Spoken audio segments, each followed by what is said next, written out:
Hello breakers, and welcome back to another weekly analysis. Again, a reaction as predicted last week, and we're inside of our weekly and daily target boxes and fair value gap area, and the world starts screaming, "We'll go higher!" Will we really? Let's find out, but not based on the noise and emotions around us, but on an easy to follow and consistent 3-step analysis process. Invest 10 minutes of your day and be prepared for the SPY, the NQ and BTC next week. Let's get started with the S&P 500. Step 1 of our analysis process, as always, brings us to the higher time frames, meaning the monthly and weekly chart. And as we have just started the new month, it is well worth having a quick look. So looking at the monthly chart here and throwing on our monthly levels, we realize that obviously we are in a stage of compression here on the monthly chart. However, if you take your fib from the last monthly higher low and project it up to our current monthly high on a closing basis, also put on our monthly boxes, you see that we have just reacted from within our first monthly target box, starting at around $3,950. So you have to ask yourself, have we just seen the monthly low of March, or are we in the process of printing the monthly wick, in other words, the monthly high of March at the moment as we speak? Speaking out for the bullish version might be if you look at the monthly trend. Here you see that if we can keep this low, on the line chart it becomes a bit clearer. We are in a healthy bullish trend and possibly on a second attempt of trying to really break this bigger term monthly downtrend that is denominated by the closing level of around $4,135. To get a better look at it, let's zoom in, and for that switch to the weekly chart.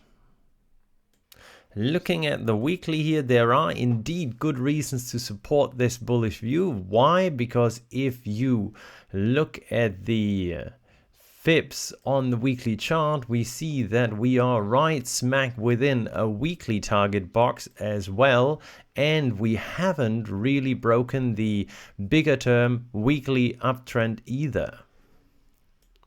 However, now that we've seen the move up from our target box, overall around 3.5% nearly from the low to the high, there are nonetheless two reasons that make me doubtful. First of all, look at our liquidity resting above us, weekly liquidity at around 4,085, and at the fair value gap, weekly fair value gap that we haven't touched yet underneath us.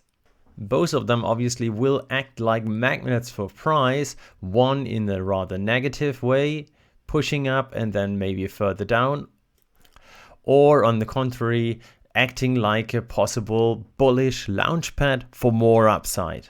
Taking into account my second reason that makes me a bit doubtful, I see this bearish target box being hit first, most likely. Why? Because even if we keep the bigger weekly uptrend intact, we have nonetheless broken this weekly swing point and have closed a weekly candle underneath it. So this might well be a reaction to the upside for more downside, meaning a bigger retracement, more drawn out retracement to the downside still to come.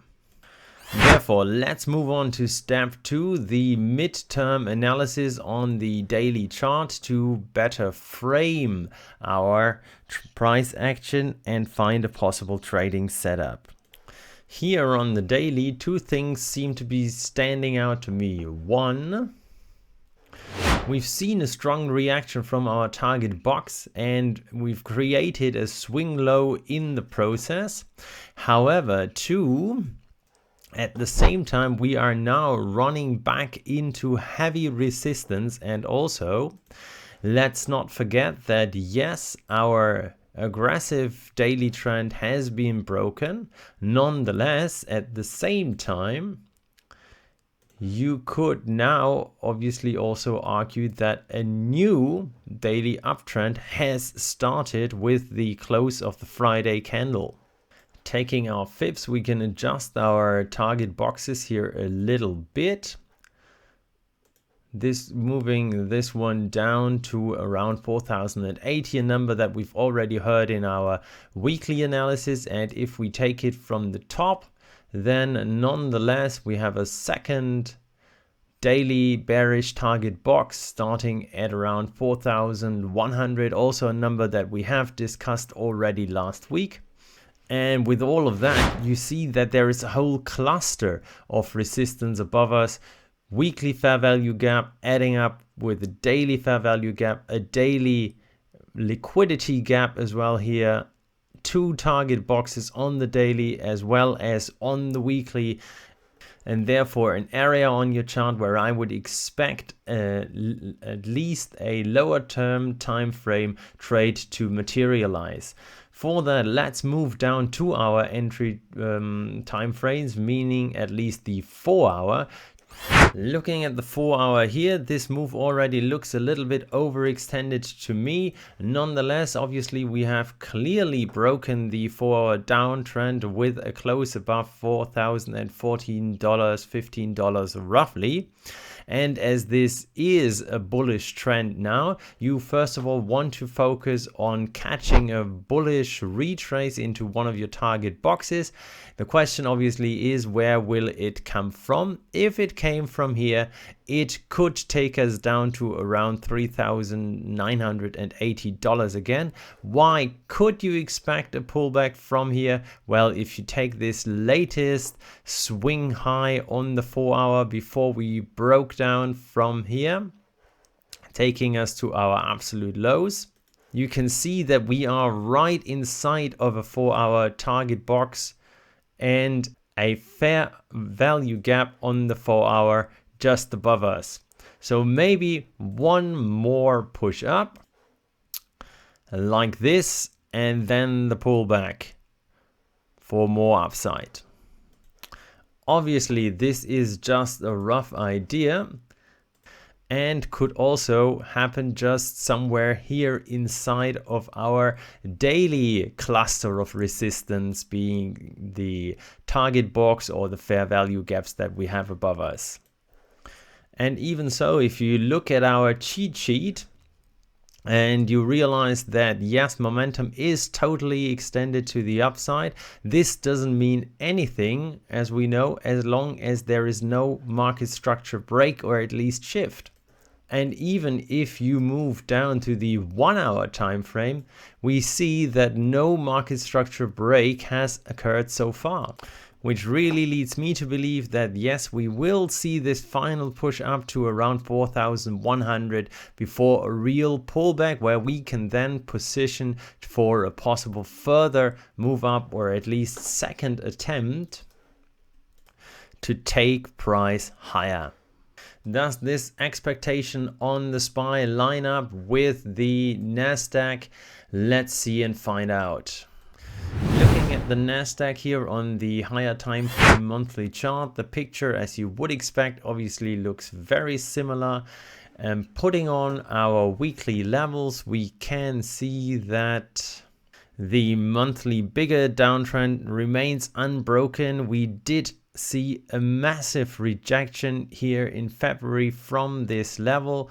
Nonetheless, not like in the SPY down to a potential target box on the monthly, as this would only start at around 11,450. So keep that in mind. Moving down to the weekly time frame, we have a similar picture.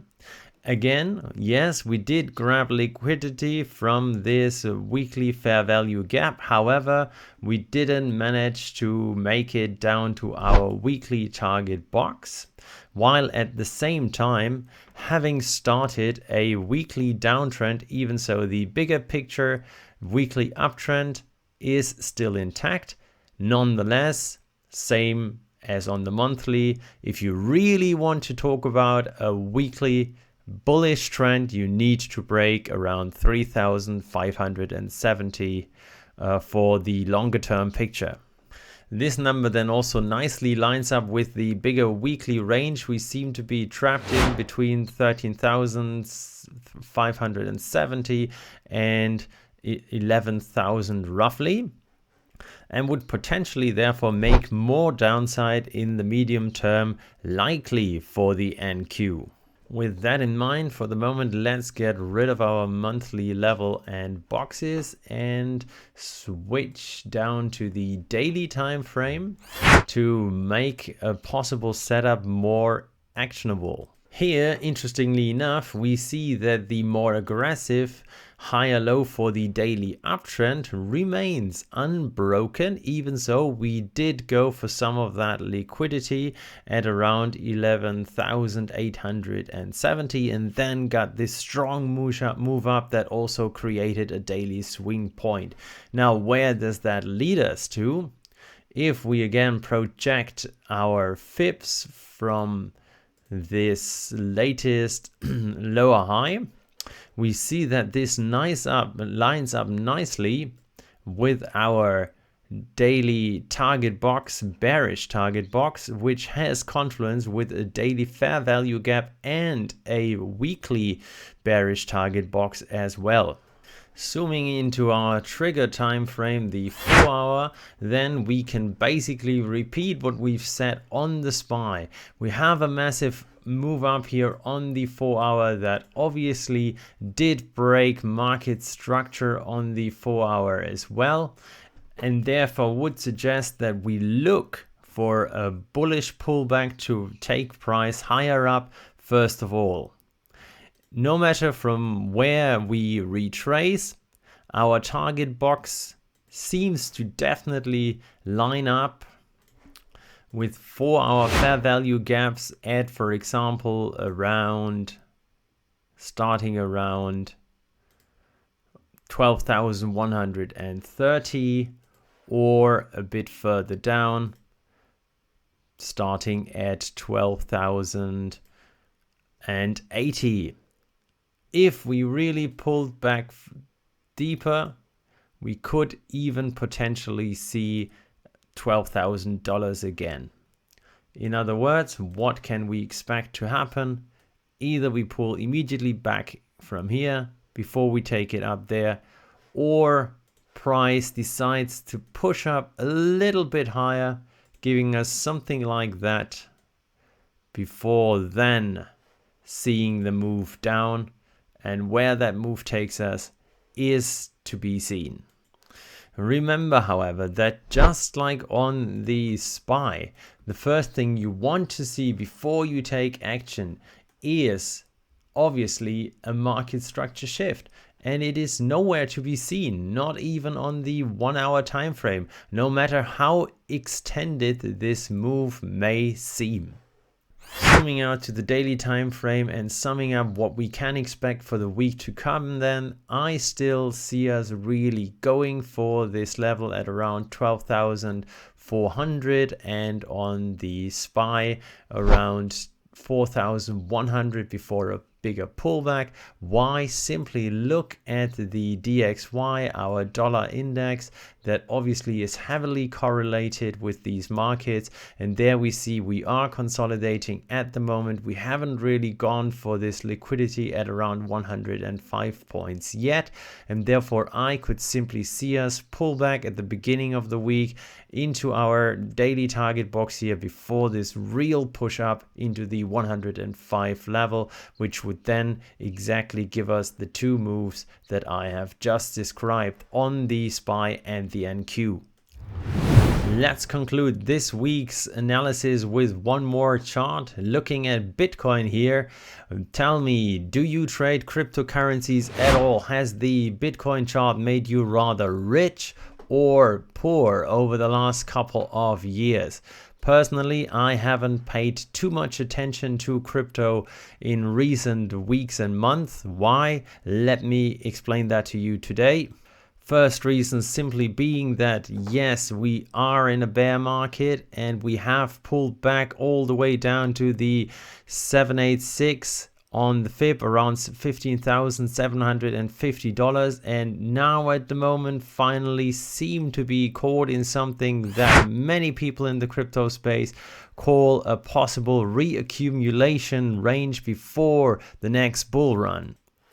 Throwing on our monthly level, this notion of reaccumulation being trapped within a bigger range between around $15,000 and $25,000 becomes more validity, and thus Bitcoin definitely something we want to start to pay more attention to over the next couple of weeks and months. So let's zoom in and have a closer look at the charts. First of all, starting out with the weekly here. Adding our weekly boxes as well as our monthly boxes, we see that we've just rejected from this cluster of monthly liquidity, weekly fair value gap, and a weekly bearish target box starting at around 24,700. Having rejected up here, we could now potentially work our way back down to around 20,400, $19,500. What do we find there? An old monthly lower high that could now potentially turn into support, and weekly and monthly target boxes as well. Mind you, all of that lining up with a massive weekly fair value gap as well. Therefore, I really think patience in crypto is key. Let's move down to the midterm time frame, the daily chart, and analyze what we can expect over the next couple of weeks in BTC or for Bitcoin a bit more closely. Looking at the daily trend here on the chart, there are two things that catch my eye. First of all, indeed, the aggressive daily trend has been broken to the downside. However, if you take this as a key swing point on the chart before another push up to new highs, we haven't broken the trend yet. And even so, we've just entered another daily target box. If you project your fibs from here, let me show you. I would nonetheless recommend a lot of caution.